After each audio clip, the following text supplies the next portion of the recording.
everything we do online and phone calls and text messages, all of our electronic communications are swept up into a surveillance machine operated by our own governments against us, the public.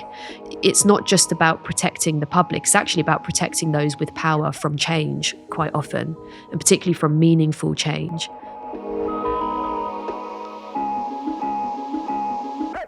Silkie, hi. Hello. Thank you for coming in. Thanks for having me. Are we sleepwalking into dystopian hell? Or are we here? Yeah, quite possibly. We've come a long way towards the surveillance state dystopia in the past 10 years in particular. And I think the klaxon was really triggered with the Snowden Revelations of 2013. And that was when the West found out that we already live under a mass electronic surveillance grid, not just the bad guys, but actually entire populations. And since then, rather than the kind of initial outrage that we saw in The Guardian and in the newspapers, and the sense that there was going to be a rollback, actually what's happened is that it's extended, it's been put in plain view, and it's been far too widely accepted. And that was just with phone tapping and email tapping. And now we've got AI and much more kind of ambient surveillance around us technologically all the time, which is why people like us at Big Brother Watch are trying to raise the alarm bells and do something to stop it. How did this become your mission in life? It actually was the Snowden Revelations, or in June 2013. I was politically active and have been involved in protest movements from a young age. And I had, strangely as well, I went to Cambridge University. I made friends with somebody that used to go there called Annie Machon, who is an MI5 whistleblower. And she has some incredibly interesting stories to tell. So I was kind of aware of the darker side of the security state.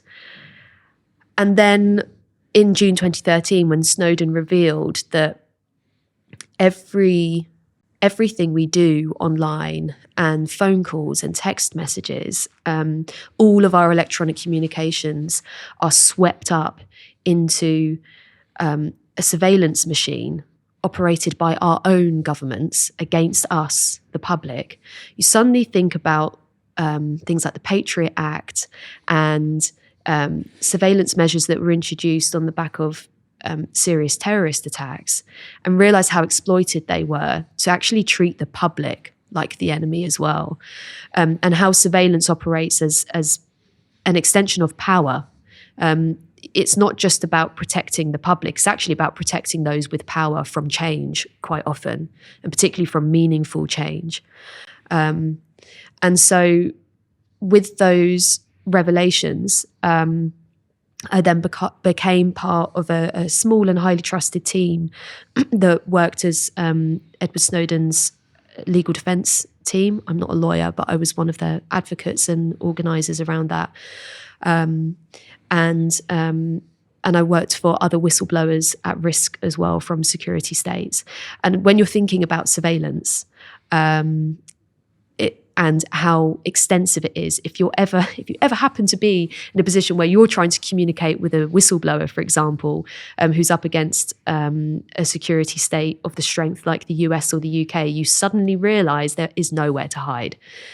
Trying to communicate with that person, trying to communicate privately, even in a ring around that person. You know, if you look at what journalists like Glenn Greenwald went through to have to report that story, the lengths you have to go to are completely extreme, and almost no form of communication can be private. The slippery slope of surveillance, I understand some of it through good intention. I think I'm pretty aware that a number of terrorist plots have been foiled by having access to surveillance technologies. How do you draw a line between counterterrorism work and investigative work into criminal activity versus government exploiting this technology to maintain control and power? Yeah, it's a good question. And I think there is I don't really know anyone who would not want some form of state surveillance to operate. And absolutely everyone wants to be protected from terrorism and violence and serious crime. And in fact, some of the biggest advocates that I've met in this work of more proportionate and targeted surveillance are patriots and right-wing conservatives, some of whom used to work operating the surveillance state. And that's when I talk about these intelligence whistleblowers. So you've got people like William Binney, who was the technical director of the NSA, the US state surveillance machine. Tom Drake, who also worked at the NSA at a very high level. They're some of the biggest critics of what happened after 9/11. Their account of what happened after 9/11 was that it was seen in the wake of the tragedy, it was seen as a blank check, that very, very quickly huge amounts of hardware were brought in. And this happened at a time where there was an active discussion about whether to have the kind of catch-it-all mass surveillance operation that we now have, or as people like Binney were advocating, to have highly targeted surveillance. And I think at that time it wasn't just about constitutional rights and human rights and dignity and privacy in the way that we might talk about it from a human rights perspective, but it was also about efficacy. It was about the fact that if you want to find needles in a haystack, it's helpful not to have an absolutely giant haystack of, people emailing each other about everyday things, that you should start with targets and work out from there. That's the system that Binney was advocating for and that lots of people have advocated for. And I think that probably the ordinary person assumes that that's how surveillance works, that your calls and emails and browsing activity is completely safe unless you're a person of interest. And the reason that became so controversial is because actually the account of Tom Drake, the NSA whistleblower, is that post 9/11, they discovered that actionable intelligence about the attacks was sitting in their giant surveillance machine, but it hadn't been picked up on, it hadn't been acted on, because it was essentially sitting in a bath of noise, and so it was missed. And so it goes to show that excessive mass surveillance is not only a risk to the future of humanity and our rights, but also it undermines counterterrorism and counter crime operations. Well, was the NSA work challenged constitutionally? Because is it the Fourth Amendment, which is you can't, is that the search and surveillance? I mean, I'm not an expert on the US Constitution, but I'm pretty sure it's the Fourth Amendment. There have been multiple legal challenges in the US brought by the likes of the American Civil Liberties Union, for example. And there have been varying degrees of success. And I can talk about the same that we've had here, because at Big Brother Watch, we have challenged the UK government on the mass surveillance that we have here. So, for example, there's a system that was exposed in the Snowden documents called Tempora. Tempora is where GCHQ, our signals intelligence agency, basically keeps a backup of what everyone does on the internet. So it's like a buffer that keeps a record of what every single person does. And then that feeds into multiple other systems with code names like Black Hole and Karma Police. And can you believe it? These operations are aimed to build a web browsing profile for every visible internet user that there is. Again, it's important to say this is not just about keeping records on bad guys. It's about keeping records on all of us. And so we challenged that at the highest possible level. We went through domestic courts. We went all the way up to the Grand Chamber of the European Court of Human Rights. It's the highest human rights court in Europe, and we won. But we won on the basis that there wasn't a sufficient legal basis to do it, because there wasn't. Bear in mind that when all of this was exposed, Parliament had no idea.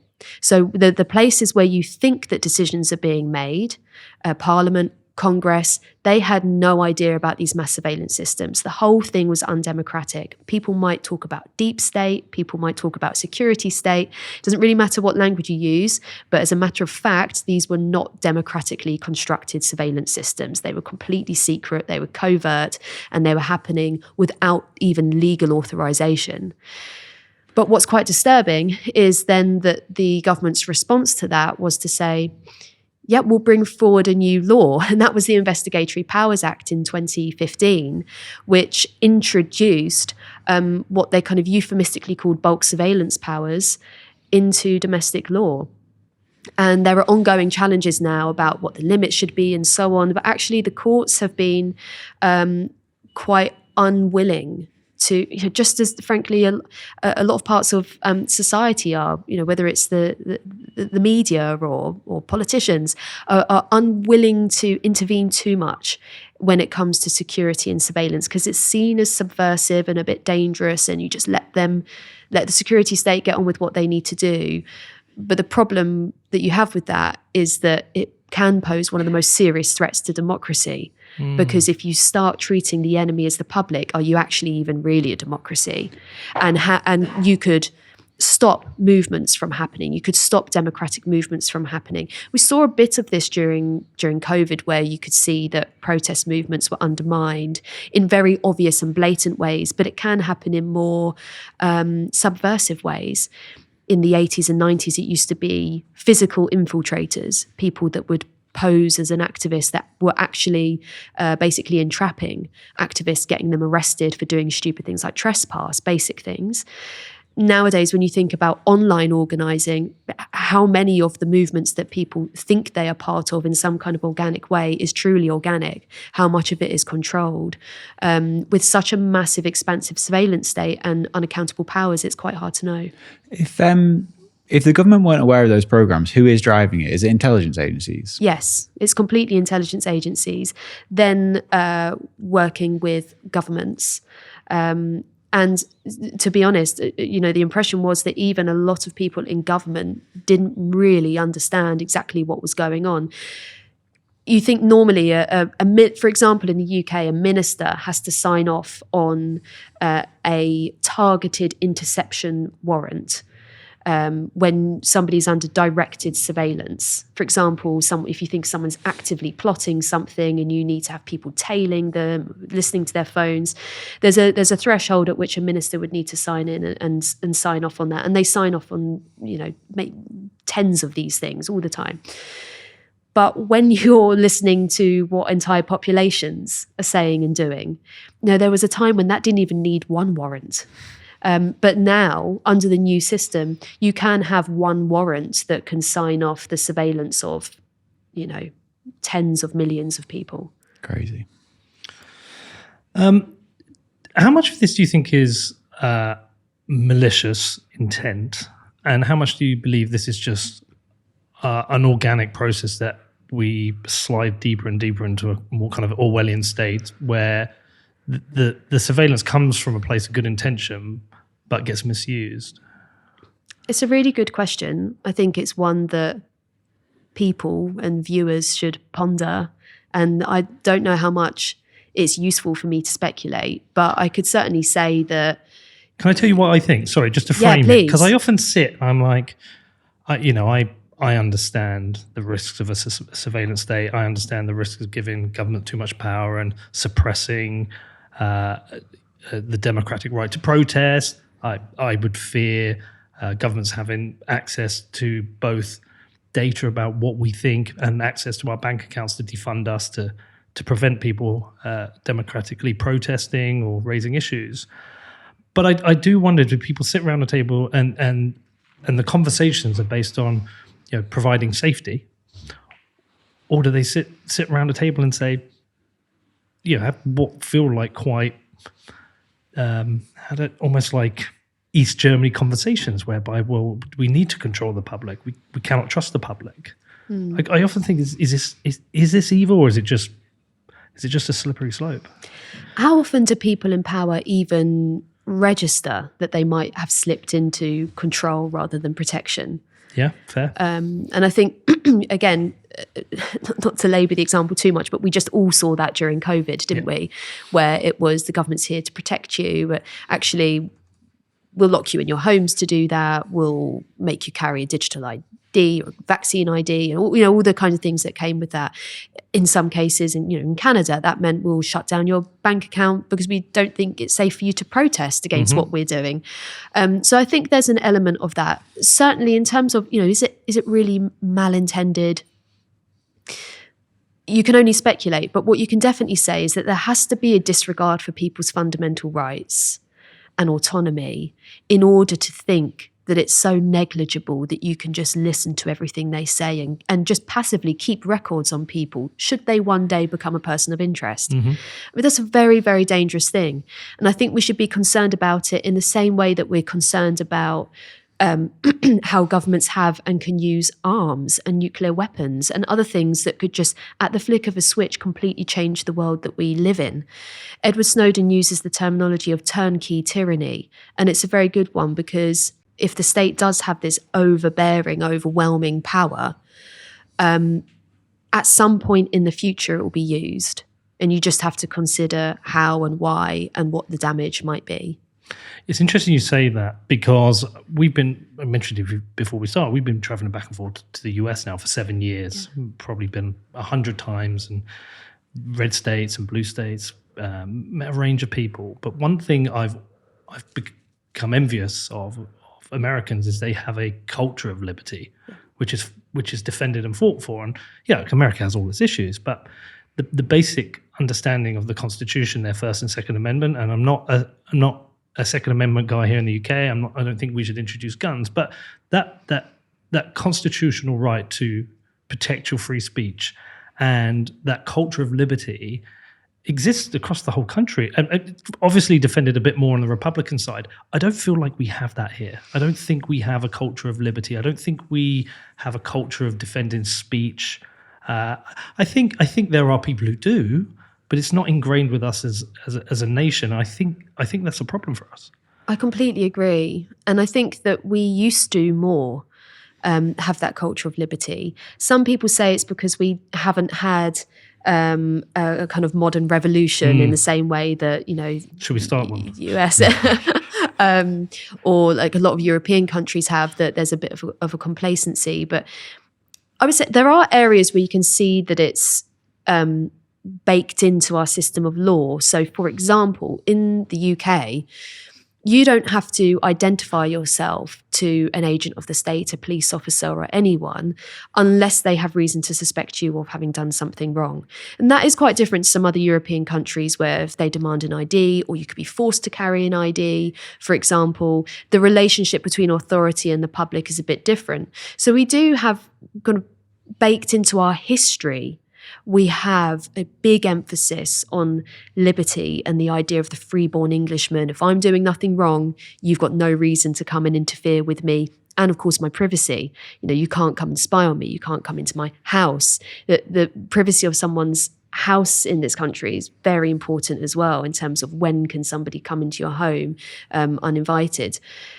But we are losing it. And free speech in particular, we have become far too complacent about. Something very strange has gone on in the culture in recent years where, especially for people that come from a left background, which championed and defended and furthered free speech and recognized that it was essential to move society along and protect minority rights, has now amazingly been pitched as a threat to minority rights and a threat to social justice. It's so bizarre. And so we have clearly a lot of work to do on that front, especially right now. We've got a new government and a lot of new threats to free speech in the pipeline. Yeah, we will definitely get on to Labour and what Keir Starmer's been up to. And but we should probably talk about this free speech issue because obviously I champion free speech. I've had a 5-year lawsuit for 14 tweets, which has just finished. But I'm not a free speech absolutist, but I don't know where you draw the line. We've seen recently that a number of people have been arrested, and you'll probably know the details much better than I, but arrested for things they've tweeted about and said online. And we know people have also been imprisoned for things.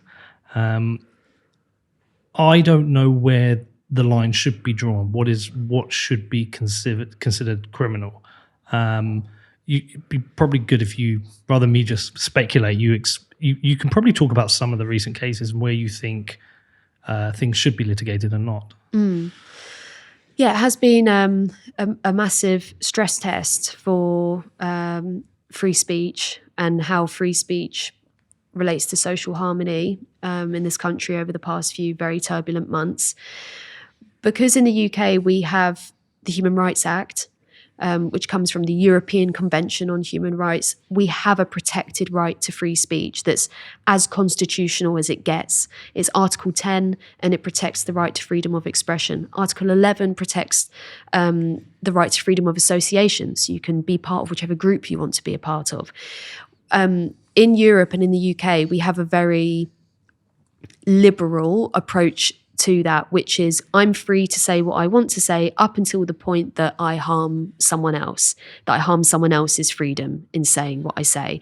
It's a bit different to the US model, which is more on the absolute end of the spectrum, and the right to free speech in the US, which says more or less that you're free to speak as you want to up until the point that you pose an imminent threat of physical harm.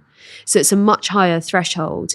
In the UK, that means that we have laws against inciting racial hatred, whereas in the US, you kind of can incite racial hatred, and people do. And you see, perhaps the most visible example is some of the most extreme speech, things like you can have neo-Nazi rallies that you probably can't have in Europe.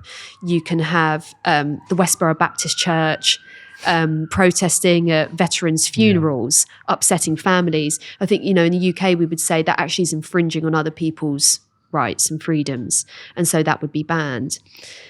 I think what's happened in recent months, two things have happened. First of all, the direction in the past few years has been to further limit the parameters of free speech in this country. And that happened unchecked for a long time, but now it's stimulated a backlash and people care about free speech again. But for some reason, it's become a divisive issue, and some people see it as a partisan issue. It is not. It's something that concerns all of us. And part of what's played into the moral panic is the fact that we have the internet, and the internet is supposed to be a much freer space. And people are concerned about how freely you can speak online. So there has been a massive clampdown through legislation and also just culture, which does play a huge part. Because if people are being sacked from their jobs, or people are being socially ostracized for saying things that would have been acceptable not very long ago, it goes to show that there is a meaningful impact on free speech. Isn't being sacked from your job more of a free market idea for dealing with speech? If you say something that's considered socially unacceptable, that is the market deciding, look, we don't want you here, but that's very different from being prosecuted and having a criminal record. It could be. And I think there are lots of people that run organizations who would say, do you know what, if an employee of mine were to go out and to publicly embarrass me in the company by saying something absurd and ridiculous, I don't want you to work for me anymore. And I think that's fair enough. But for example, if you're a teacher, if you work in the public sector, that raises all sorts of different issues, because then you're effectively an employee of the state, right? And the state has obligations to protect freedom of expression, and of course that job comes with responsibilities as well. But there are some things that are perfectly reasonable things that people have said, and that they've faced serious backlash for, including online, of course, where now speech is governed more by corporate terms and conditions than it is actually the rule of law. And I think that's what's quite concerning in terms of what's happened around the riots. One thing that is appropriate, I think, is that the rule of law has been exercised. And some members of government have been absolutely right to say the law applies offline just as it does online. And without a doubt, I've seen it, you'll have seen it, there were people who were actively inciting violence against people. I've never seen anything. I never thought I would see anything like in this country.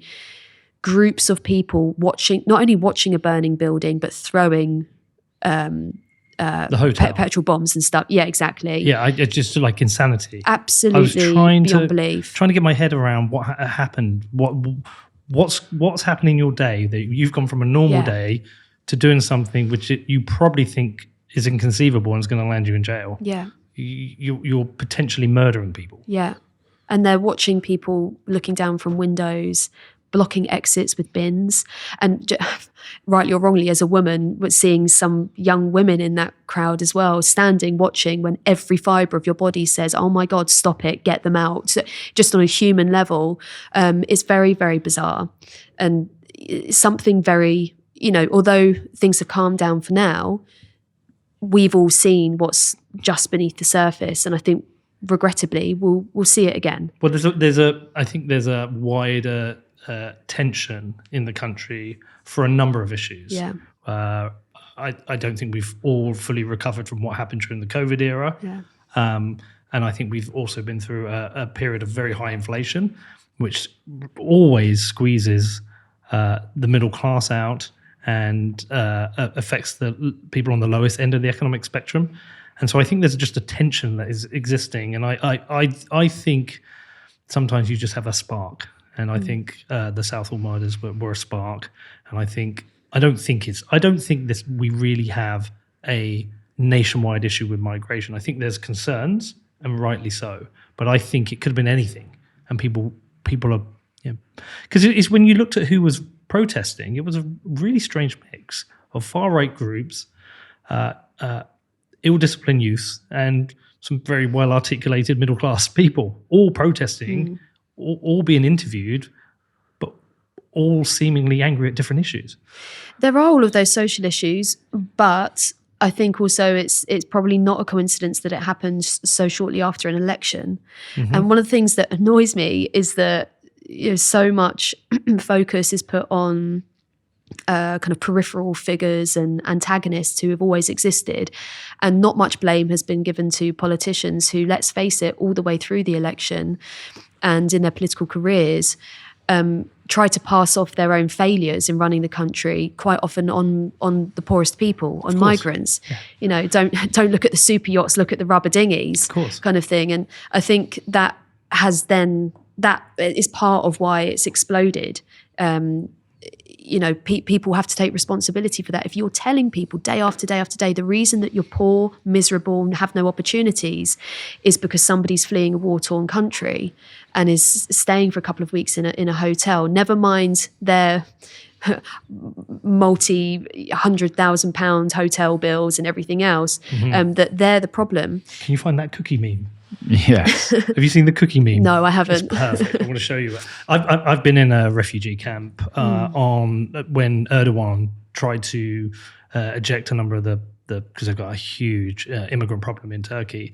He shipped everyone to the border with Greece. So I went to see it for myself and spoke to the people. And what was super interesting is I met like a range of people, from pregnant women to people who are fleeing Eritrea, to just all different kinds of people. And sometimes when I come back and the conversation comes up regarding immigration, I try to explain to these people, you should go to the countries they're fleeing. Yeah. And this is where we get our cheap stuff from. Yeah, yeah. So you need to understand that we're largely responsible for the reason they're coming here. Mm-hmm. And it's a real jarring problem for people to deal with. Yeah, yeah.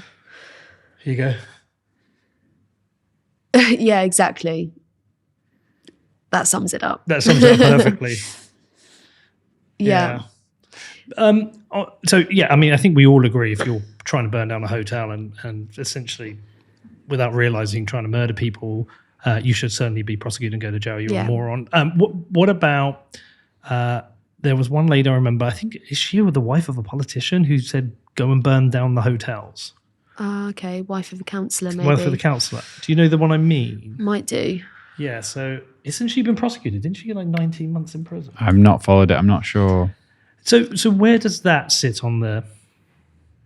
Assume that is considered a crime. Yeah, I don't know. I wouldn't want to comment on an individual case because I haven't looked into detail into what the details are, but I think everyone who's been sentenced so far has pled guilty. Okay. And that should feed into the conversation when people are thinking about, so people might have a problem with what the laws are rather than people being prosecuted. That people need to articulate what their problems are with this. In terms of, in general, from a human rights point of view, it's completely reasonable to have laws against directly inciting violence and inciting racial hatred, and that is different to the American context where you do have that, and we have completely different cultures. Yes. It's kind of like, you mentioned guns earlier.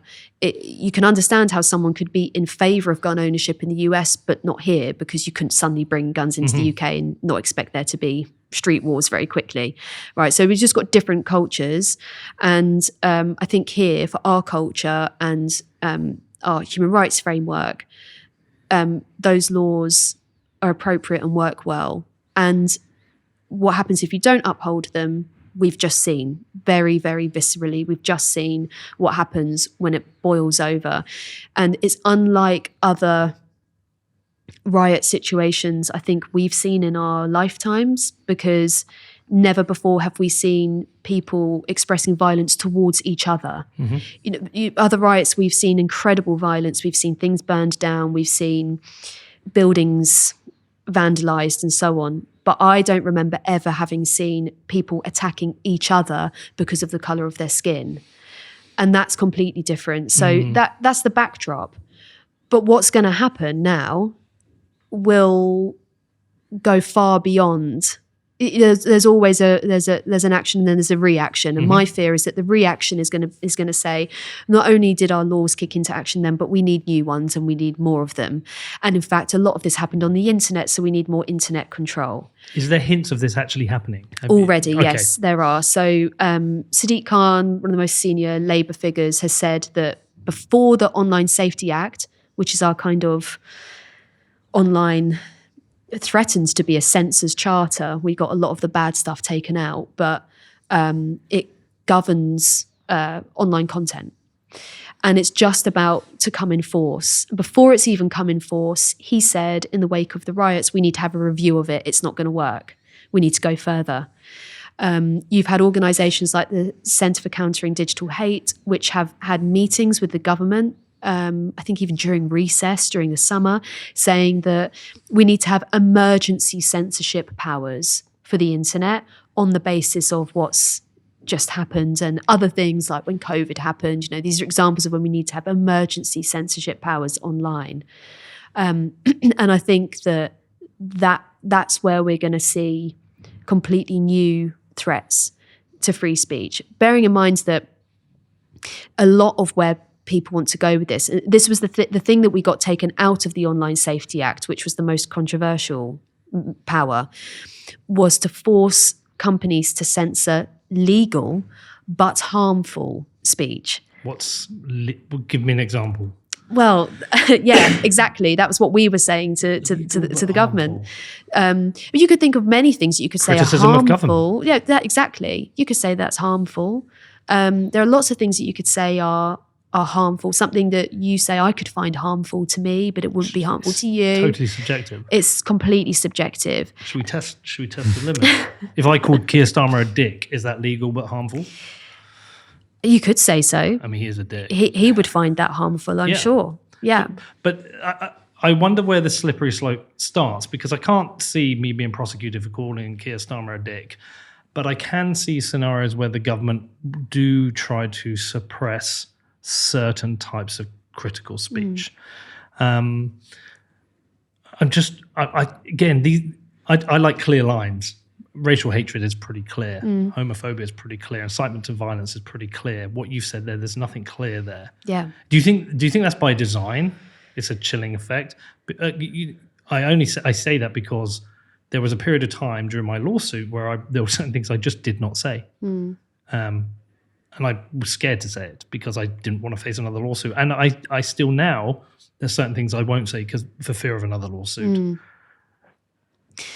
You're absolutely right that it's it's unclear, and I do think it was unclear, probably deliberately in order to be malleable, so that it can fit the political moment, it can fit kind of what government wants it to fit. And in fact, what government said when they were trying to introduce these powers was we can then bring in what's called secondary legislation. So it means that Parliament's not really involved in it. So it's kind of like an executive decision to tell you what kinds of things become legal but harmful. So it's completely absurd. And you're someone that likes clear lines. It's like an oxymoron, really, isn't it? Well, yes, it should be, because if it's legal, it's not eligible for censorship. Yes. And in terms of following clear lines, that's what people who believe in the rule of law and human rights, it depends on clear lines. You have to have the law, not an executive, not a tech executive either. You don't have these blurred lines. You have very clear delineation around what's lawful and what's not unlawful. But a radical thing that's happened in the past few years is that censorship is now somewhere in between.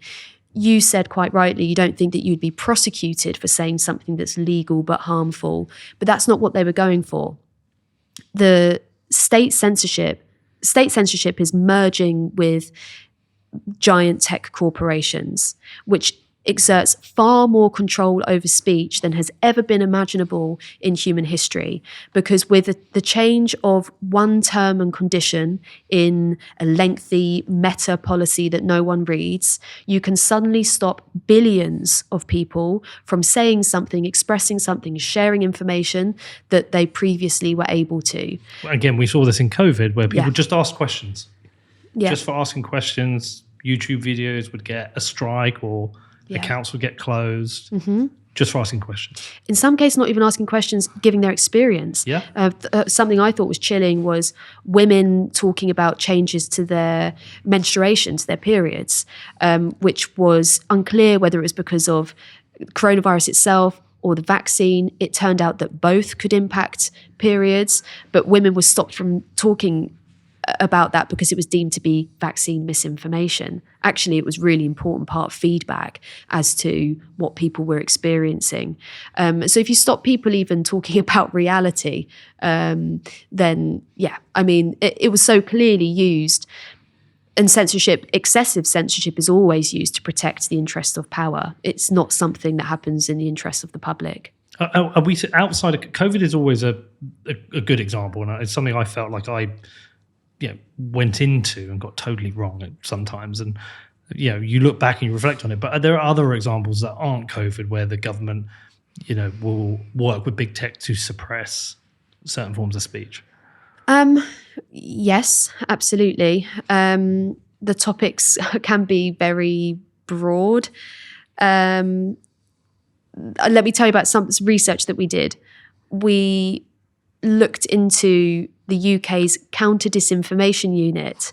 This is a very secretive unit that sits within government that monitors what people say and do online, not just themselves. They've got these huge contracts out to AI companies who they ask to sift what Twitter is saying about a topic and then send them the stuff that is, well, they're supposed to send them stuff that's disinformation, but they actually don't. They get stuff that is critical of government, basically.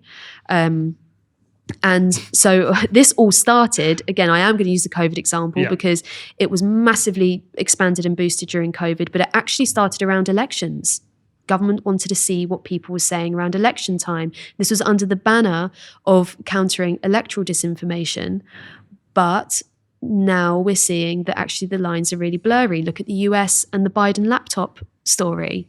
That was treated as disinformation. It was true. It was factual and it was journalism. And yet it was suppressed from billions of people in a way that arguably could have impacted the way that people viewed their candidates. It's really, really serious. And that was done on the back of the intelligence agencies, putting pressure on the tech companies. So you've got anything from elections to obviously things like a crisis. Oddly, one of the things that they work on in the UK is monarchy. We don't know exactly in what way. Controversial topics like Israel, Gaza, the Counter-Disinformation Unit is currently tasked to be looking at. But we even saw things like, it wasn't just ordinary Twitter users, by the way. It was members of Parliament. Former Green MP Caroline Lucas, left-wing MP, very well known and respected for environmental work. She came up in numerous reports, and that was for things like calling Boris Johnson a liar. I mean, he's objectively a liar. He objectively had lied about the things that she was talking about. And they would say, this is, putting a mark next, creating a record and say, this is not good, and putting that into a record. There were multiple things that I had said that were accurate and true. So analysing laws, analysing the way that media was reporting on the laws, for example, my job that had come up in disinformation reports, or the way that I was talking about, again, a lot of this is during COVID, but like mandatory COVID passes, which I led a campaign against, was treated as subversive and put into disinformation reports. It's not disinformation, it's criticism, it's dissent. But the blurred lines between disinformation and dissent mean that there is this whole new field of censorship. What is their mandate, though, this counter, to find and suppress? So they create reports of huge reports. Sometimes they were doing this daily, creating reports of topics of interest is kind of what it became online. And then there are multiple things that they can do with that. It was shared within government. In some cases, it was shared with the US government, with all of this identifiable information as well. And then what they can do and what they were doing was they had a direct line to the social media companies, and they would say, this tweet, doesn't that breach your terms and conditions, or shouldn't it? I think you need to have a look at it. And it would go to the top of the pile. So basically they were trusted flaggers, and they get priority treatment when it comes to flagging things to the companies for censorship. Right. And so since Elon has taken over Twitter, for whatever anyone thinks of him, he's essentially closed those doors. I don't know completely. We do know that we published our expose of the Counter-Disinformation Unit in 2023, at the beginning of 2023.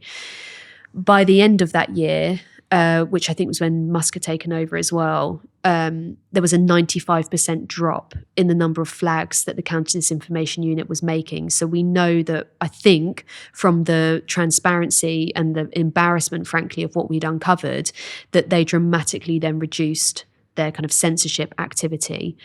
I don't know that hotline has closed. I don't actually believe that it has. I'm sure they get much less out of Twitter than they used to.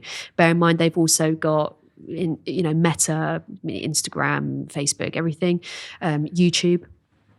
And now we've got a new government, and this Counter-Disinformation Unit has been given a fresh remit. So it was boosted after the riots.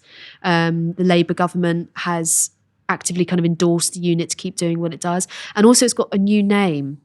It's now called the National Security Online Information Team.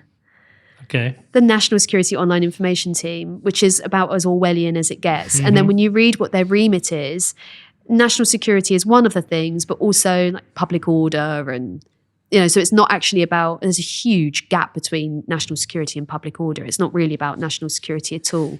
It hasn't changed. It's changed in name only. The humble bee, a keystone species crucial to the survival of Earth's inhabitants. Here's how things would look if bees vanished. And here's how they'd look if humans vanished. It's a tough pill, knowing the Earth is better without us. But imagine if instead, we became a keystone species. By doing things the right way. By taking responsibility for our actions. And becoming the solution. Iron mines the world's most responsible currency the right way. Because the future depends on it.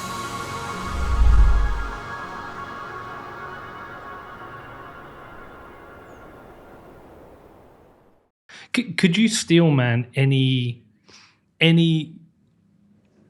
good a department like this could do in ensuring there is, if there are certain types of misinformation out there or disinformation, it is corrected that would be useful for the public?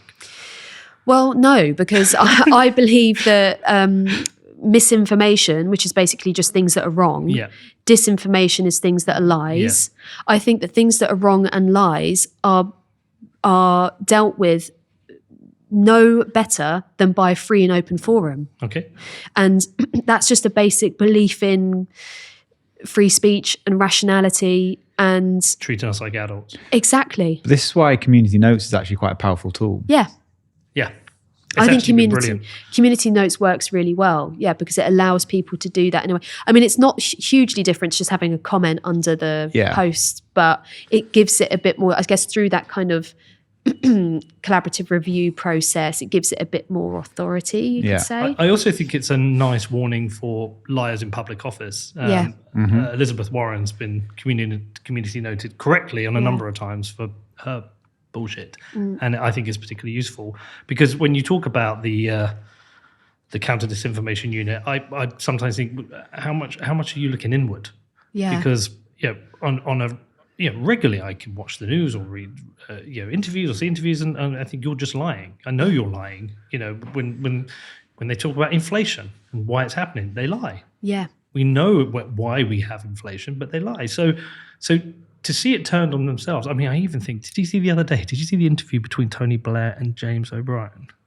Oh, I've seen a clip of it. Yeah, you've probably seen the one where they're talking about two of the most insufferable people in public life. Well, it's a communist and a war criminal discussing disinformation, where the war criminal took us to war based on lies. Yeah, absolutely, and caused deaths of hundreds of thousands of people, and that is somebody who should be a champion of what disinformation is. No, thank you. Fuck off.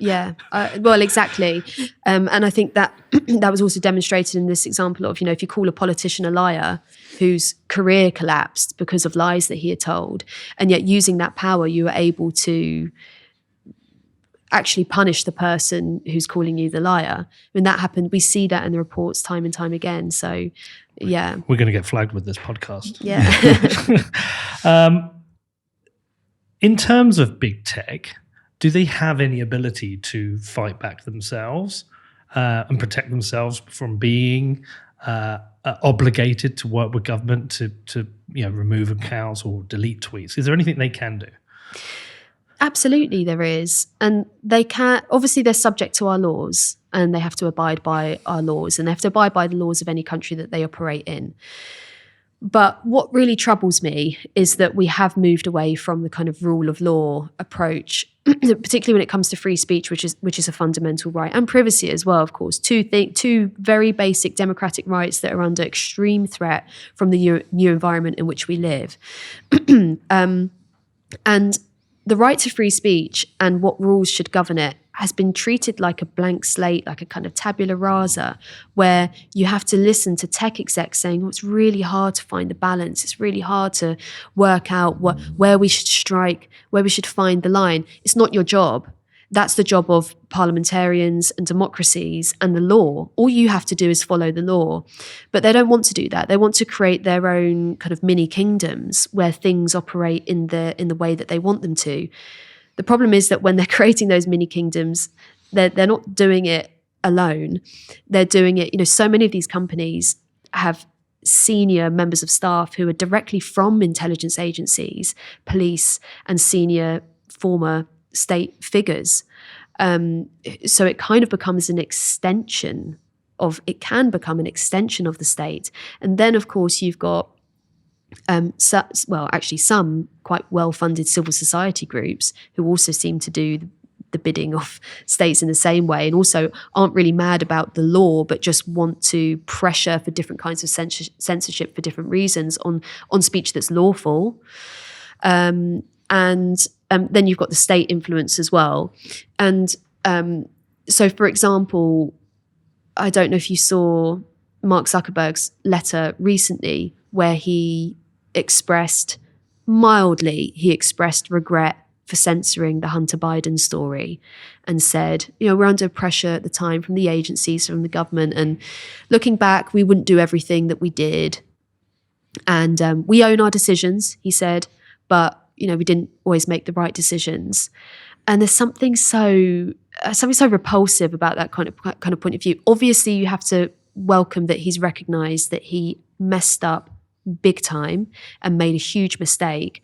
But this whole pontificating around what decision did I make about 3 billion people that use his platforms, about half of the global population, can or can't say. He should be saying, it's not for me to decide.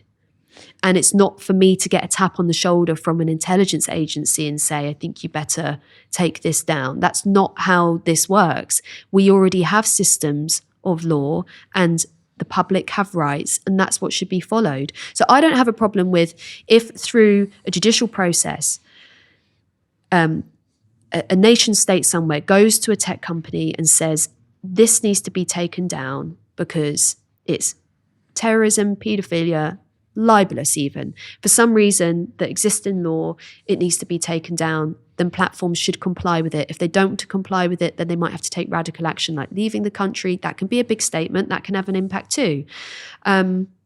What I don't like is the fact that it's not currently how it works at all. Currently it works through influence, pressure, nudges, and all these kinds of things that are far beyond the kind of clear lines and strict rule of law that we should have online when it comes to our free speech. Yeah, I mean, I think I agree, but I also think sadly in smaller, weaker nations, the laws are such that they can also be exploited. I remember, was it Turkey where... Around the election. Yeah, around the election time, a number of opposition voices were removed from Twitter following Turkish law. But Turkish law is controlled by Erdogan, who's now a dictator. Yeah. So like in more Western liberal democracies where we've got stronger institutions, that works. It kind of breaks down in weaker countries. Yeah, but then you have to decide, do you want to operate in those countries? If the price that they pay is your approach to this is so draconian, you don't get Facebook, you don't get Twitter, and then the public will react. There'll be a political reaction.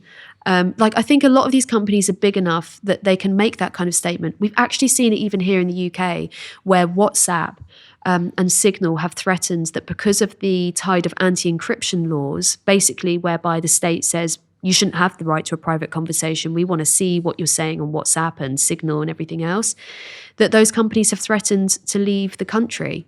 And that's absolutely the right thing to do. I'm not saying that if they get met with a draconian response, especially one where they think there could be a human rights abuse, which you then would need to litigate for years, you shouldn't just stay and comply. You should absolutely leave. But that would have its own impact too. Yeah, especially if you've got rocket contracts. Yeah. Have you taken much of a look at Nostr? No. So this is where it gets a little bit interesting because I kind of fundamentally agree with you, but and I joke about rocket ships, but somebody is the owner of one of the largest social media platforms in the world, also having multiple other companies which are international companies which can be selling cars, rocket ships, satellite dishes, Neuralinks, whatever it is in any country. They are conflicted with certain decisions because they don't want to affect the rest of their business. Yeah. And I'm pretty sure Erdogan would happily ban Tesla and any other business from there if Elon didn't comply. So it's a very difficult position. But something like Nostr it's like the Bitcoin version of social media in that it's completely decentralized. You use it a bit more than me. Yeah, I mean, so it's just like a decentralized network that people have built social media platforms on top of. And instead of like, can I or should I moderate or censor, they don't have the ability to. You can say what you want with no risk of censorship. But it's really powerful. Yeah, it's growing. I'll show you after this. And you just can't stop it. Yeah. And so within, say, for example, Brazil recently, when Twitter was banned, people just recommending that they move to Nostr because you cannot ban it. You cannot switch it off. Yeah. So it's a powerful tool. Where are we at the state of this attempts to ban encryption in the UK? Because I was aware of it maybe a year and a half ago.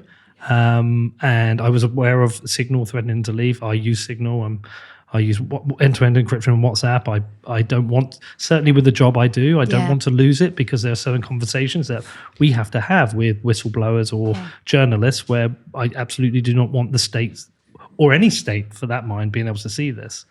Yeah, it's really important. particularly for journalists and whistleblowers and people that work in human rights, but also for everyone, just to know that you can speak with your friends and family and anyone you want to privately, even if it's like counselling or getting healthcare or anything. People need to know that they can do that privately. Effectively, in the UK, we have laws that do allow the state to both covertly and overtly remove encryption from these services. I mentioned earlier the Investigatory Powers Act, which was passed in 2016. It was this country's embarrassing response to the COVID revelations, which said, okay, we'll just put all the mass surveillance on an express legislative footing. And one of the powers in there is what's called it's all very euphemistic always. It's called a technical capability notice.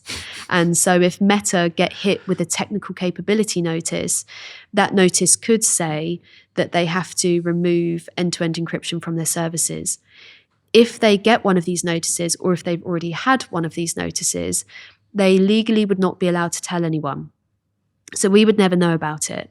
You can't even have, are you familiar with the idea of like a canary, where you can have something on your website that says, we've never been served with a technical capability notice, and then you take it down one day, so you haven't actually declared anything, but you've shown what's happened. So they wouldn't even be able to do that. There's no way of them being able to legally disclose in any sense that encryption has just been taken from billions and billions of people. So it might already have been. It could already have been. How would that work? Like, how could someone remove like the encryption between like a text message between me and Peter on Signal? It wouldn't actually be targeted. So if the for some reason an agency wanted to target particular people's messages, it's more likely that they would do something like exploit the device itself, send malware, or basically spyware. Pegasus has been used in some countries to be able to then read your messages. But this capability is about the whole service. Okay. So this would mean taking end-to-end encryption away from millions or billions of people. Because WhatsApp is closed source, it's proprietary software, the code that goes into making it is not publicly available. You could covertly do that and the public would never know. The problem with WhatsApp as well is if you have, I believe, I could be wrong here, if one of the people who is in a conversation has their chats backed up to like iCloud, for example, then it's not actually encrypted. Yeah. Which is obviously very different to Signal. Yeah, true. The backup options with WhatsApp are a huge vulnerability because, like you say, if you don't then back them up in a secure way, then it's not a secure conversation anyway. Yeah. My personal opinion is that I think probably that hasn't happened to WhatsApp. And partly, a couple of reasons I think that. One is because I speak to people at WhatsApp who obviously can't tell me anything, but you get an impression. And the other is that the nature of the political discussion is that the temperature is still very high and the government is still seeking to pass new laws, or has been seeking to pass new laws to go further and further on trying to roll back encryption. And it's almost like the government is still trying to change public opinion.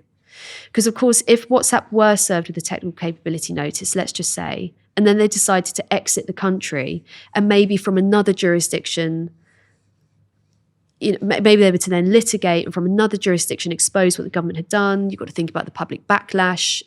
It's possible. I think the government's trying to get to a point where it's such an easy sell that this becomes maybe something they even volunteer to do themselves. Mm-hmm. And one of the options that's been looked at, as well as simply stripping encryption through legal means like what I've discussed, is something really sinister called client-side scanning. And that's what the agencies are going for at the moment, is that they would like to have basically spyware on everyone's phones. Then they say, well, you've still got, I know, bear with me, this is crazy. Jesus Christ. This is what they want to have. So they can say, you've still got end-to-end encryption on WhatsApp, yeah? But there's this piece of software on your phone that just checks the messages before you send them. And don't worry, because we're only going to check that the messages that you're sending aren't, abhorrent terrorism and paedophilia, of course. terrorism and paedophilia hyphenated. This is the package that gets sent out every time you want to intrude on people's privacy. Yeah, bullshit. Yeah. It would never stop there. It's ludicrous to think any more than the surveillance state that exists already has stopped at terrorism and paedophilia. Absolutely not. It's, it's mass blanket, indiscriminate. And so it would just simply be a matter of time before client-side scanning became the same, let alone just as a matter of principle. I don't think in any democratic nation we should accept that intelligence agencies should have spyware on the public's phones in order to trust us to have private conversations. It's no more, the fact that this is all about new technology makes some people think the rules have changed. No, it's no more acceptable than having a microphone in your front room just to check that your conversations in real life are okay. Or like Alexa. Yeah, no, exactly. Yeah. I keep thinking, you must have seen the film, is it The Lives of Others? The film about surveillance in Germany and East Berlin. I don't know if maybe I have, maybe I haven't. It's an incredible film, and it's just about how they listened in to everybody. And at a time when they didn't have the technology that we have now. If they'd had the technology we had now, it would be a lot easier. But it feels the same. Yeah. It feels like there is this campaign to check if we're all being good citizens. Yes. It feels a little bit almost pre-crimey. It's completely I mean, that's a new territory of the technology as well, is that, especially with AI, that there are algorithms being brought into the public sector that aim to predict crimes and predict. So, for example, councils are picking up fraud prediction algorithms. And this is happening without much public debate at all. But it is happening already. Yeah. Yeah, we're going to come up on those algorithms. Yeah. I think we also... like the apathy to liberty, we kind of have an apathy to privacy here as well. I don't think a lot of people think about it. Danny's a lot better than I am at managing his privacy, but I think we have a lot of apathy for here. It feels like there is at a time where I know people are sensing something's wrong. Yeah. We had low voter turnout in the election. We have had the riots. There is a tension in the country. I think we have an opportunity now to maybe start having a wider public discussion about all of these things. My question is how do we mobilize it to such an extent that we can have a meaningful impact? Because you're doing obviously great work, and I'm sure there's other organizations, but I'm sure it's a tough fight. It's really tough. And it feels like some of that cultural love and protection that we had for liberty is slipping away. And there are multiple reasons for that. I think that has been a really hard 10, 20 years in multiple ways. And that the big public debates of our time have been, not focused always on what is actually happening to us as a citizenry, what's happening to us as a country. It's been about, other big global political things. But if you look at politics of like the noughties, it was very much about civil liberties, where the public was rallying against the DNA database that was being proposed and the ID cards. In those Blair years, civil liberties were the huge centre of political fighting about what kind of country we wanted to become. And we won a lot of those fights. We won the fight against mandatory ID cards, won the fight against the mandatory population-wide DNA database. There was pushback even to CCTV. Now we're talking about facial recognition cameras all over the streets. Unimaginable that you could have proposed that 15 years ago, and that there wouldn't be a huge pushback. I think some of the political leadership has fled on this. You used to have political leadership, particularly on the left, in the Labour Party and the Liberal Democrats, and also on conversely, on the right of the Tory party as well. They always say the civil libertarians meet around the back. There's this kind of horseshoe in politics where you get on the left and the real left and the real right that people understand the importance of liberty, and the centre is maybe a bit more technocratic. But a lot of the leadership has kind of fled the issues, and we could think forever about why, but the main thing that we're focused on is changing that. And I suppose you said that it almost feels like, in some respects, in terms of the mass surveillance that we live under, it almost feels like the Stasi era. made me think, because again, in the wake of the Snowden Revelations, there was somebody that used to be in the Stasi who said we could only have dreamed of this. Yeah. He actually said that. But what is different, it always evolves. The threats that we face in the future are never like the ones we faced in the past. And what is completely different to previous eras of mass surveillance is that it is less tangible. People care less because they can't feel the effects of it so immediately. Okay, a record is being created about you by the state, and your privacy is being intruded on all the time by technological systems that you can't change or control or even escape. But you feel that as long as you're not a person of interest, it doesn't impact you. I'm a good guy. Exactly. I've got nothing to hide. That's the most frustrating one, isn't it? When you're trying to tell someone about this and they go, I didn't do nothing wrong, so what's the Yeah. I've problem? got nothing to hide. The best Yeah. way I found is I've even got my Nana on Signal now, because I said, if you want pictures of a great Amazing. grandkid, that's the only place you get them. Yeah, amazing. But it's kind of, if you can't, people do think if they can't, in previous more authoritarian governments, they were much more crude about how they exercised the control. And so people did feel the impacts much more immediately, right? And now people don't quite so much. Like a soft authoritarianism. Yeah, well, it doesn't matter until it matters to you. Yeah. And so when you become a person of interest, the fact that it no longer means that a government would have to, put a microphone in your kettle and all the things that used to happen in East Germany, the stupid stuff. But it just means actually you can pull up a record that's been kept about you for the past 10 years, know everything about you, your banking, where you go, what you do, who you talk to, who you liaise with, what your soft points are, what you've been looking at on the internet, the things you shouldn't have looked at on the internet. All of this kind of stuff matters hugely. And it also matters, if you think about kids growing up in this world, it matters. And here's where I think you can, without exaggeration, look to China for some of the risks of this. Yeah. Okay. Yeah. Because it doesn't just, the threat is not just whether you're behind bars, it's whether you're actually imprisoning yourself mentally all the time without being aware of it. Does this environment of mass surveillance and censorship, even if you're not brushing up against the edges, are you not brushing up against the edges because actually you're controlling yourself and limiting the development of your personality and your political views to make sure that you're constantly compliant?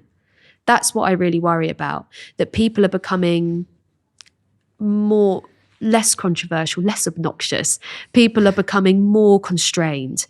And maybe that's why we see some of this swing towards people are more comfortable with censoring things that you wouldn't dream of censoring 5-10 years ago. People are more comfortable with seeing colleagues being sacked for speech or thought crimes. We're more comfortable with this idea of mis and disinformation that must be cracked down on, suppressed online, because we're actually becoming a much more compliant and controlled society. So there are impacts of this that are more subtle, but far more damaging in a way than people brushing up against authority and then being put into prison. Because if we can't actually develop our thoughts and think outside of the box and think freely, let alone speak freely and act freely, then that's the dream for any authoritarian state, actually. Yeah, I mean, we are. I think we're fast becoming a nation which doesn't represent what I thought the UK was. In that, I think we're a nation that should be challenging, and I think we should be making the point that we do not work for the government. The government works for us. We are not just being coddled along into this kind of little safe world where where we counsel people for strong opinions. I've framed that bad. I think we just need to stand up a little bit more to what's happening. I think we need courageous politicians. I think we need courageous people in media just to stand up and fight against this, because it's ridiculous the world we're heading towards.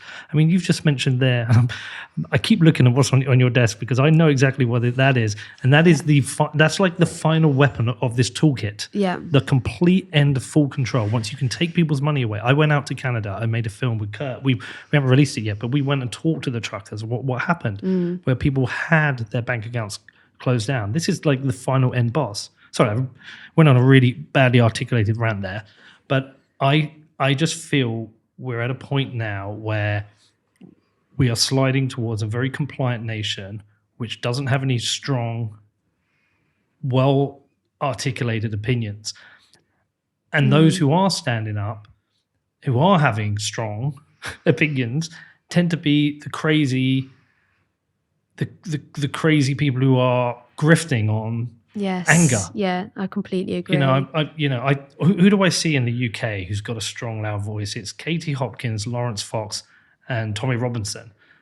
These aren't people I can send my kids to say these are the courageous people. I mean, they've got courage, but they're not the courageous people I want you to listen to and follow. I want well-articulated, courageous people who've got strong, solid arguments who fight back against government. And we just seem to be lacking this. You're absolutely right. I think in particular for young people, that I would like to see a new generation of people being told, kind of I felt when I was younger, that it was okay to be wrong. In fact, if you were experimenting enough with your speech and your opinions and your thoughts and your writing, that you were saying something that was really strong, and then you might actually then completely change your mind a few months or a year later, or that this was all a really good thing, that was kind of admirable, that you were somebody that was exploring, somebody that was interested, somebody that was ingesting lots of different points of view. I think now that kids are growing up through the prism of TikTok and Instagram, it's so much more focused on shock. Yeah. And I guess like fitting in, and I mean, in terms of what most kids do, it's kind of they want to look good and fit in, and kind of,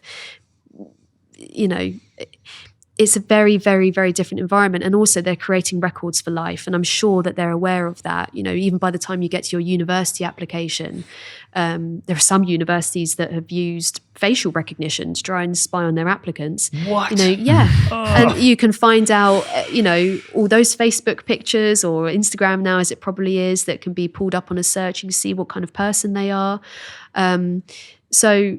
Yeah, I mean, kids are creating these kind of permanent records for themselves now as well. But yeah, we do need to have that culture of bravery, of courage, of being not only unafraid to be wrong, but actually willing to be wrong in order to find truths. That's about what kind of self-development is, isn't it? It's about testing your own boundaries, and or it should be.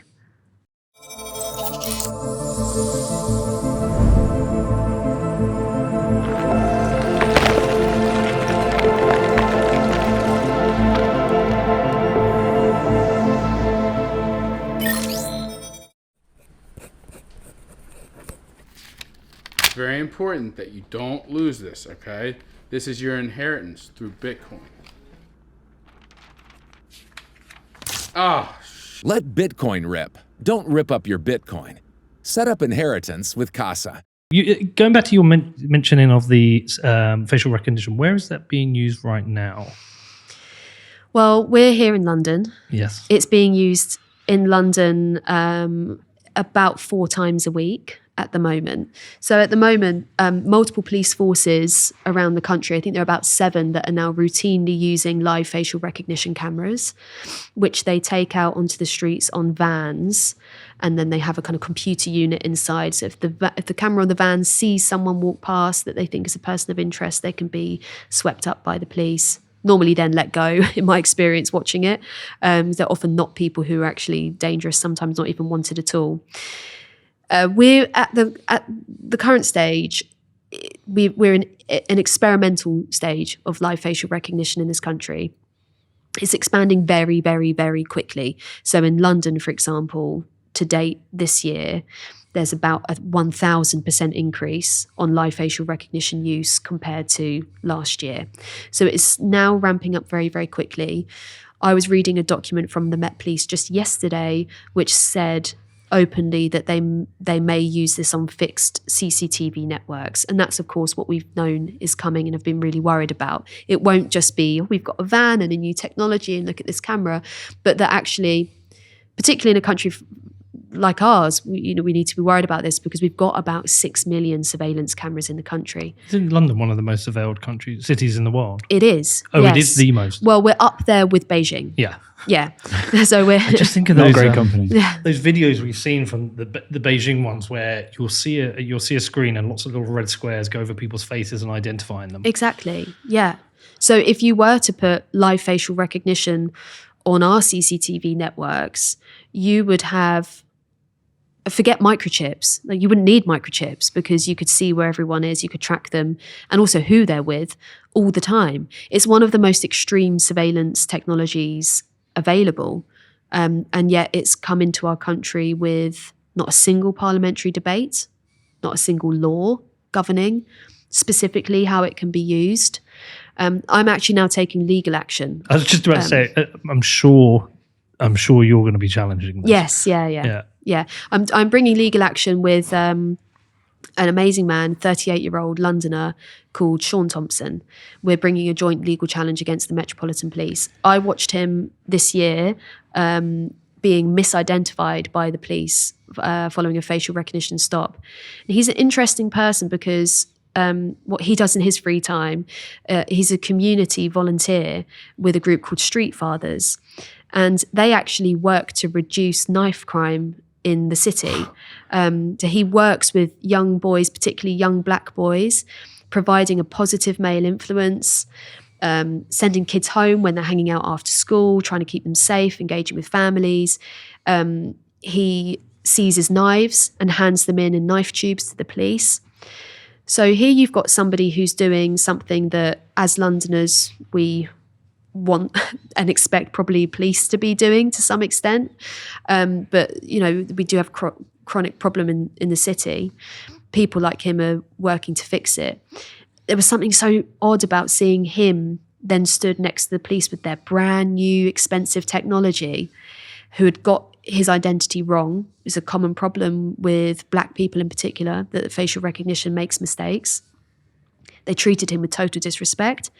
They held him for almost half an hour. He showed a bank card which had his name on it.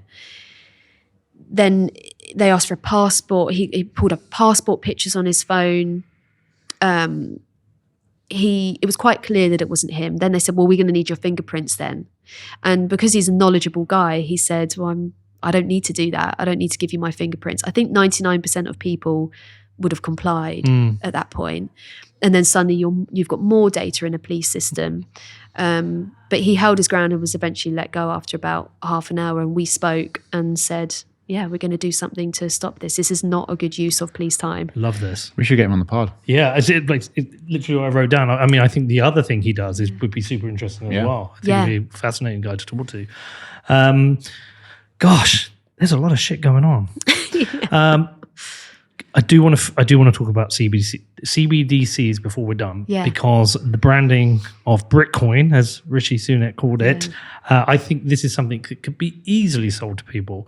I put a post up on Facebook quite a while ago about it, and I said, look, I just want to point out that CBDCs are something that might be sold to you as a great technology, and I just want you to be aware this is like surveillance state hell. The government would have complete control over your finances and can switch you off from the financial system. And one of my friend's mums wrote, I can't take any more of your conspiracy nonsense, and blocked me. Oh. Yeah. So I think it is something we could be gaslit into accepting quite easily. Yeah. I agree. Well, according to the government, there's going to be a trial as early as 2025, which obviously we're on the brink of. So this is coming down the track. And it's a shame that the lady responded in that way, because what you've said is not inevitable, but it's certainly a strong possibility. And living in a democracy, you would think, well, if the government is going to look at a CBDC, number one, give us a good reason as to why. That is missing. I mean, even Parliament has said that. The Economic Affairs Committee of Parliament looked into the proposal for a CBDC. The headline of their report was a solution in search of a problem, that there's no reason to have a CBDC and they can't quite work out why the government wants to do it. So that's number one. Number two, I can tell you why they want to do it.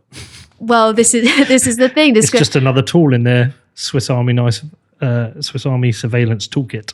Well, that probably comes on to my point number 2, which is that surely if you're going to do something that poses so many obvious dangers, you would do it with very strong laws in place to say we cannot program, we cannot spy, we cannot control what people then do with their money.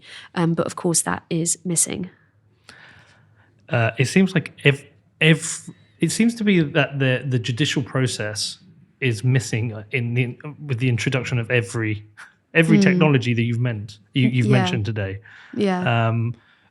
How do we get meaningful change here? Because this is like there's so many things here that are quite scary to the point where I wouldn't be afraid of just leaving the country because I'd be sick of this shit. Well, I sometimes feel like that. Yeah, too, but we need you here. You're a badass. You've got to fight this. But likewise, and I think what I don't want people to feel that way. If only we could all realize the power that we have, then this wouldn't be happening. And, if it were not sellable to the public that you could introduce mass surveillance, live facial recognition surveillance on your high streets, potentially a CBDC, we call it spy coin, then governments would have to approach this very, very differently. And it doesn't take much to just, sometimes even when I go and observe the police using live facial recognition, for instance, if a member of the public walks by and says, I think this is absolute BS, I don't like it, I don't like what you're doing, even things like it has an impact, let alone when they post about CBDCs or live facial recognition on government Twitter profiles and stuff, and you see a cascade of criticism underneath, it all makes an impact. Letters to MPs, it all makes an impact. People need to use their voices more, because the only reason that this is happening is because there's a perception within government that the public don't care. I think large parts of the public either don't know or don't care, or just be apathetic. Maybe seeing, doesn't affect me. The most dangerous flavour of that, in my point of view, is, and I wonder if anyone of this type is watching. If so, I want to change their mind. There are a lot of people who are really well informed, but that feel disempowered, and That's that fair. It's inevitable. Yeah. When people say, "Oh, this authoritarianism, the technocracy, the CBDC spy coins, it's inevitable. There's nothing we can do." That is not true. There's absolutely everything to play for. Number one is getting informed, and you're helping to do that, and we try and do it at Big Brother Watch. Number two is doing something about it. But sitting back and doing nothing is, in my view, not an option. But what can people do? Well, using your voice is one thing, but also, you can't do it alone. You can't fight things like this alone. That's why we're a group at Big Brother Watch. We are a group. People can sign up. They can get our newsletters. We send out action alerts, and people can support us if they want to. Then we can do more. We can hire more staff. We can be more present. We can be more visible. For an example, actually, with the CBDC proposal, the government did a consultation on the CBDC. Consultations are notoriously pointless and a box-ticking exercise, right? But we sent out an action alert. We did a template for the things that people might want to say. It basically took 1 minute for people to respond. We got 50,000 responses went into the Treasury. That has an impact. And then when the government responded, they said that the currency would not be programmable and that they would have a high level of privacy protections. But obviously, words are meaningless, and believe it when we see it in law. Yeah. But imagine the counterfactual. Imagine if 50,000 people hadn't done that.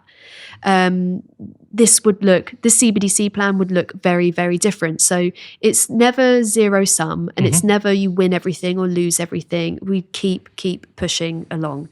And so definitely for groups like ours, sharing information, sharing podcasts and, articles and stuff, this is what we need to do, raise awareness and then find ways to come together and take action. I think you're a badass. Love everything. It's the first thing I wrote actually in my list. What a fucking badass. I think what you're doing is amazing, and anything we can do to support, help, you tell us and come back and talk to us whenever you want or on any subject. Is there anything I've not asked you about that you wish I had? Anything we've not covered? I don't think so. We've covered a lot. Well, I hope this mobilizes people into action, because it is all scary and weird and fucked up, and I don't like where we're heading. So yeah, anything we can do to support you, let us know, and thanks for coming in. Thank you so much. Very cool. Thank you. Thank you, everybody. Thank you.